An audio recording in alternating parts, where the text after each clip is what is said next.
My name is Phrunsys Emmerson, and I am a technical lead at OSCA. Am I clear? Louder? Yeah, I'm a technical lead at OSCA. I lead C and C++ and assembly. I contribute to Linux Kernel.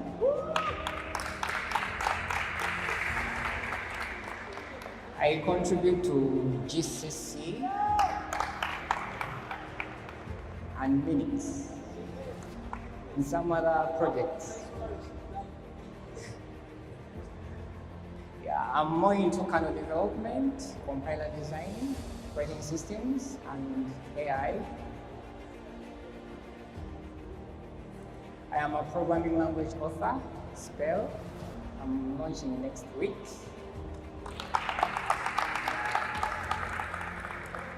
I am researching neural kernels. I named the term neural kernel.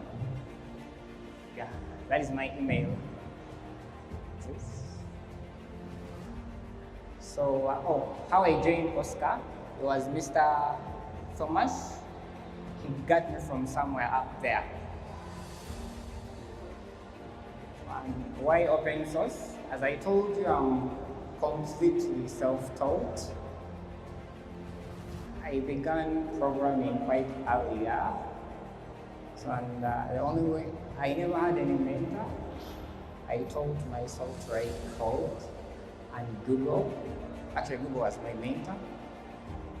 So I contribute to open source because it's why I'm programming and why anyone can program without having a teacher or something like that. So we are having a project on GitHub repository. It's a neural kernel, basically targeting AI from the lower level.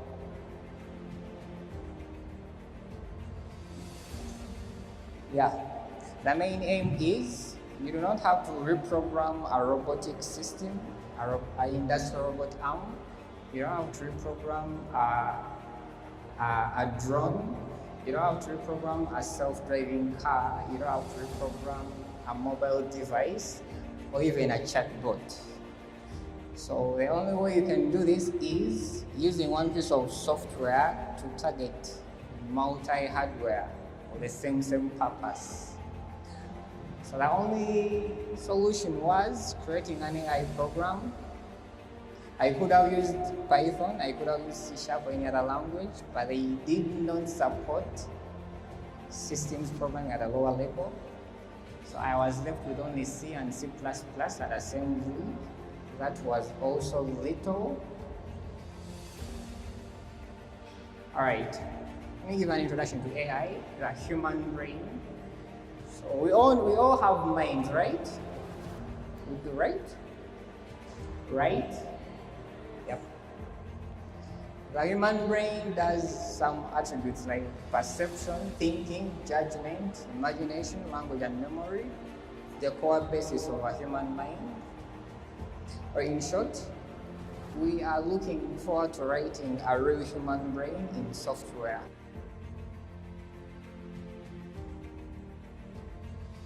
Yeah, so the main purpose of a neural kernel is to focus on hardware. As you see a human skeleton, I want joints everywhere, I'm having bones.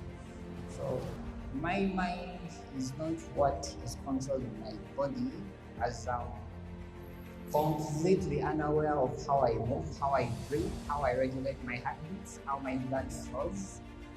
There is a subsystem in here that is controlling my entire action that I'm doing right now over here, the way I'm moving my arms around.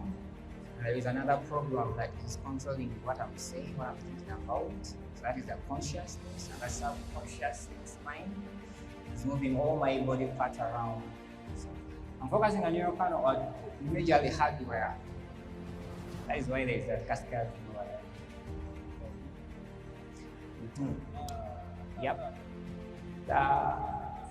The way we are implementing AI in the entire world is not the right way. And I am not the first guy to come out to accuse Saul. Most guys do, but they do not have proof of how right it has to be done. Me, I have proof. Yeah. So when you look at implementation of AI in even Python or JavaScript, we are looking at data as a sole concept. Our AI is only computing sounds, images, or text, which is wrong. As a human being, you have what you call senses. These senses are all into one thing called a module which is computed via memory. In that, as you can look at me right here, you can recognize me by my voice, even if you ain't looking at me. You can recognize me on my image, even if I ain't speaking anything. Maybe if I applied a perfume, you could recognize me by my perfume. That is a module.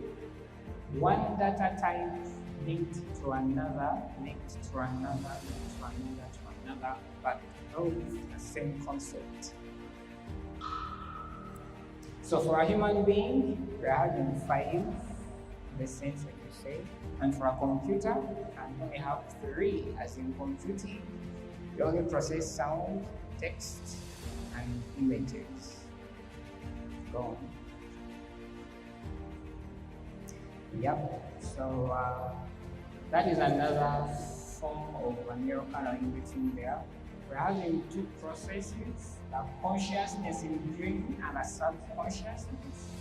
And you can see over there, the subconsciousness is controlling driver left to driver right, maybe my right leg to my left leg right now.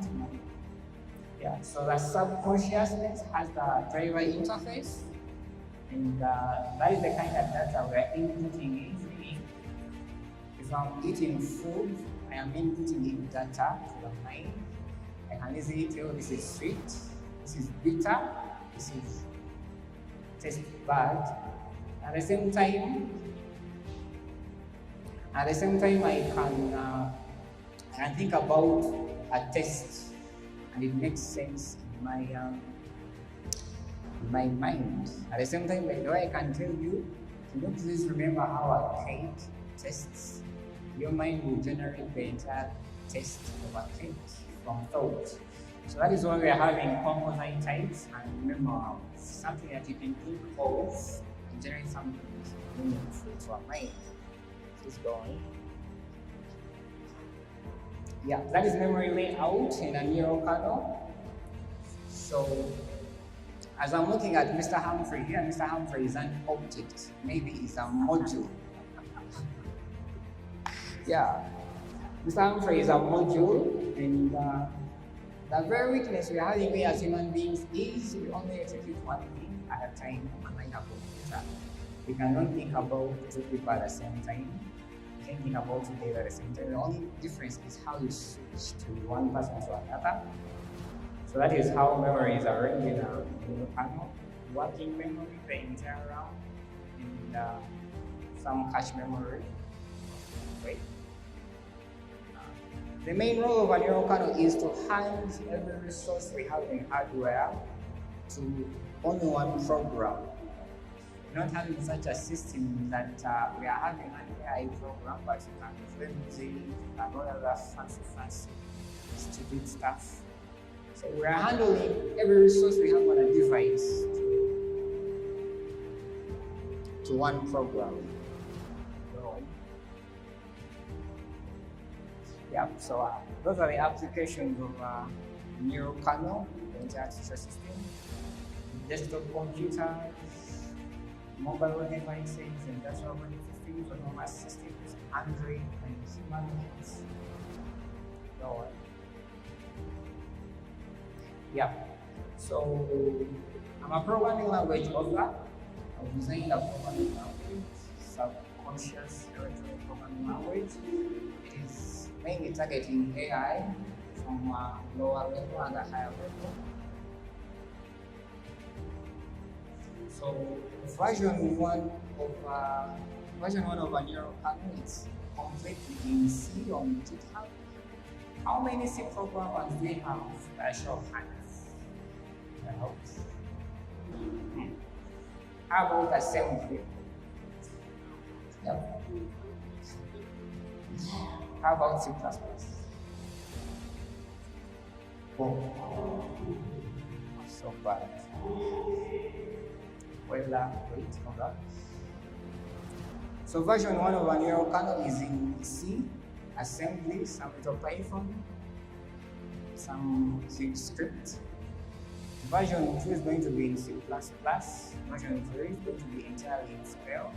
The reason why I did open source the version 1 in my programming language is quite complex to someone who doesn't know operating system design and implementation to jump onto a big project in a completely new language. So the reason why version 1 of Spell is the neural kernel is in C is to learn beginners, people who want to learn operating systems like how development. You learn, then after learning some C and assembly, you can switch to C++. Maybe that is when I'll open source Spell version of a neural kernel. So design and evolution of Spell, if you're wondering what it does, it comes directly from C++, which comes from C and similar, C which comes from BCPL and assembler. Yeah, so the entire syntax of Spell is C++ added with some complexity. Yeah, it is very complex, it is not user-friendly. My programming language. It's not like Python, it's very complex.